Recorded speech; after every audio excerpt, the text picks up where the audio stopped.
Election commission പറഞ്ഞത് അങ്ങനെ അമ്മമാരും സഹോദരിമാരും ഒക്കെ വോട്ട് ചെയ്യുന്ന വീഡിയോ വെളിയിൽ കൊടുക്കാൻ കഴിയുമോ എന്നൊക്കെയാണ്.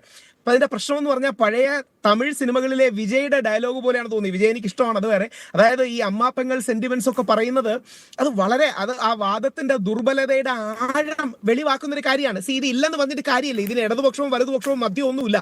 ഇതൊരു റിയാലിറ്റിയാണ്. അപ്പൊ ഇത് ഇനി എനിക്കുള്ള റിക്വസ്റ്റ്, ഒരു വലതുപക്ഷ ആക്ടിവിസ്റ്റ് എന്നുള്ള റിക്വസ്റ്റ്, ഈ നറേറ്റീവ് നിങ്ങൾ കൊണ്ടുപോകുമ്പോൾ, ഇന്ത്യ സഖ്യം കൊണ്ടുപോകുമ്പോൾ എല്ലാരെയും കൂടെ ഇൻക്ലൂസീവായി കൊണ്ടുപോകണം. എന്ന് പറഞ്ഞാൽ ഈ രാജ്യത്തിന് കക്ഷി രാഷ്ട്രീയത്തിന് അതീതമായി ഇലക്ടോറൽ റോൾസ് ശുദ്ധീകരിക്കണമെന്നും ഇലക്ഷൻ കമ്മീഷൻ ശരിക്കും നിഷ്പക്ഷമാണെന്നും ഏറ്റെടുക്കേണ്ട പുതിയ കൂടുതൽ ഉത്തരവാദിത്തങ്ങൾ രാഹുൽ ഉറപ്പിക്കുന്നതിനുള്ള സാവകാശം നമുക്ക് പിന്നീട് നോക്കാം. ചോദ്യം ഇതാണ്: മൈമുന എന്ന് പറയുന്ന ഒരു പേരെടുത്തുകൊണ്ട് അത് അങ്ങ് തന്നെ പറഞ്ഞ രൂപത്തിൽ ഒരു പ്രത്യേക രീതിയിൽ അവതരിപ്പിക്കാനൊക്കെ ഇടപെടാൻ ഈ പറയുന്ന അനുരാഗ് ഠാക്കൂറിന് കഴിഞ്ഞത് എങ്ങനെ? അവിടെ ഈ പറയുന്ന ജിൻഡോ പറഞ്ഞ സ്വകാര്യത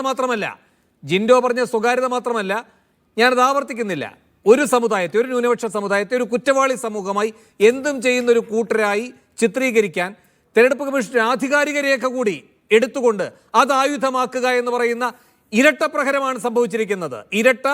ഈ പറയുന്ന നീതിയുടെ നേർക്കുള്ള പ്രഹരമാണ് സംഭവിച്ചിരിക്കുന്നത്. രണ്ടിനുമുള്ള മറുപടി അല്ല, ഇത് അങ്ങോട്ട് പറയാം. കാരണം വിപക്ഷം ഒരു സെക്കൻഡ് ഈ ആദ്യം ഇദ്ദേഹം പറഞ്ഞതെന്താ, ജ്ഞാനേഷ് കുമാർ പറഞ്ഞതെന്താണ്? ഇത് നിഷ്പക്ഷമാണ്, പ്രതിപക്ഷവും ഇല്ല ഭരണപക്ഷവും ഇല്ലാത്ത സംവിധാനമാണെന്നാണ്. അങ്ങനെയല്ല എന്ന് തെളിയുന്നതാണ് ഇപ്പൊ ജിൻഡോ പറഞ്ഞ ഏറ്റവും കൂടുതൽ ഉദാഹരണം. അതിന് മറുപടി രാഹുൽ. അല്ല ശ്രീ വേണു, എന്താ അറിയാമോ, അത് ഈ ടെക്നിക്കൽ ഡിഫൻസ് പറയുന്നതിൽ അർത്ഥമില്ലല്ലോ. അതുകൊണ്ടാണ് സാങ്കേതികമായ ഡിഫൻസ് പറയുന്നതിൽ അർത്ഥമില്ല. നമ്മുടെ ചെങ്കോട്ടയിൽ നിന്ന് വളരെ വളഞ്ഞു കെട്ടി വേറൊരു കോണ്ടെക്സ്റ്റിലാണെങ്കിലും പ്രധാനമന്ത്രി അടക്കം, ഞാൻ വലതുപക്ഷക്കാരുടെ മനസ്സിരിക്കുന്ന ആംഗിൾ പറയാം.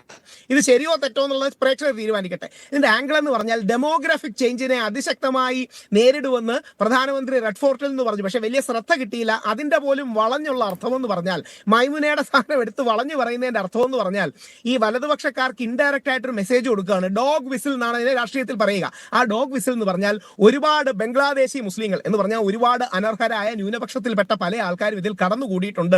ഞങ്ങൾ ഈ തെറ്റുകളോ അല്ലെങ്കിൽ തെറ്റെന്ന് നാട്ടുകാർ പറയുന്ന കാര്യങ്ങളോ ഒക്കെ ചെയ്യുന്നത് അവരെ പുറത്താക്കാനാണ്.